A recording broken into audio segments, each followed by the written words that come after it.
Today, we're going to be answering the question, what is vermicompost tea? Also known as worm tea. So what vermicompost tea is we take the worm castings and we mix them with water and aerate that for a certain amount of time. And what that does is that extracts all of the beneficial microorganisms and other things that are in the worm castings and puts it into liquid form for your plants and garden and flowers and stuff like that. So right here, I got the equipment we need, and I'm going to show you guys how we make our worm tea. Step 1, water.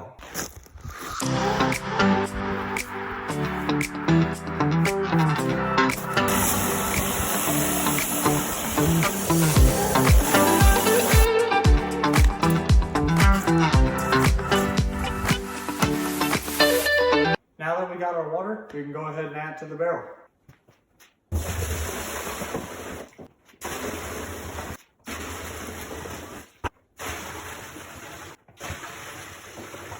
Real quickly, I want to just also point out that we are using a 55-gallon drum in this instance, but it isn't necessary to use this much. You can also get the equipment you need to use a 5-gallon bucket. So I'm going to show you guys the equipment we're using next, and everything that we have here, plus what you would need to use a 5-gallon bucket instead, I'm going to put a link in the description below. So here's what we have. We've got an aerator, and what this connects to is a long tube. As you can see from the water dripping, it's got a bunch of holes in the bottom of the tube. So when we plug the aerator in, it blows air into the tube and then out all of those holes to get a good aeration throughout the entire 55-gallon drum. And like I said, this one, the aerator actually came with a tube for a 5-gallon bucket and not the 55-gallon drum. And this tube we actually bought separate. So like I said, I'm gonna leave a link in the description below for where we got all of these. So after you've added your water, the next step isn't necessary, but it can be a big help. You wanna add some molasses to the water. And what that is that's a sugar base for the microorganisms that are in the worm castings to eat on. And that will help boost the microorganism population when going to liquid form. So how much molasses do you want to add?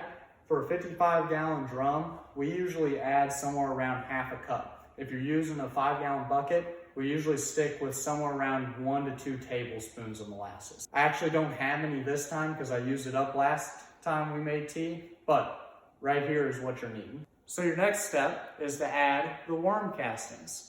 So we got a bag of finished worm castings here. We're gonna get about 5 gallons worth to put into the 55-gallon drum. We're only doing about 20 to 25 gallons of tea this time, so that's why we're only doing 1 bucket full.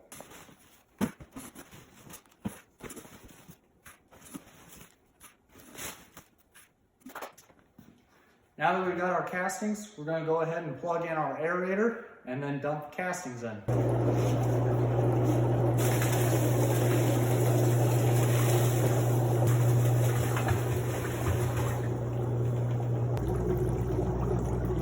So now that we got this brewing, we're going to go ahead and let it aerate for about 24 hours or so. After that, we'll sift out the dirt and then we can pour it on whatever we're needing. The last thing you guys want to keep in mind if you're going to do this at home is that the tea is only going to last about 48 to 72 hours once you stop brewing. Now, if you leave it on the aerator, that will keep the microorganisms alive for a while, but you would want to add some more castings and stuff to let them have something else to eat on, along with maybe some more molasses as well. So this is a very short shelf life. So once you get it brewed, make sure that you're going to use it right away.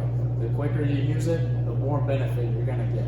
Thanks for watching, guys. And if you have any questions about our worms, worm castings, or worm tea, be sure and leave a comment below and we'll try and get it into one of our next videos.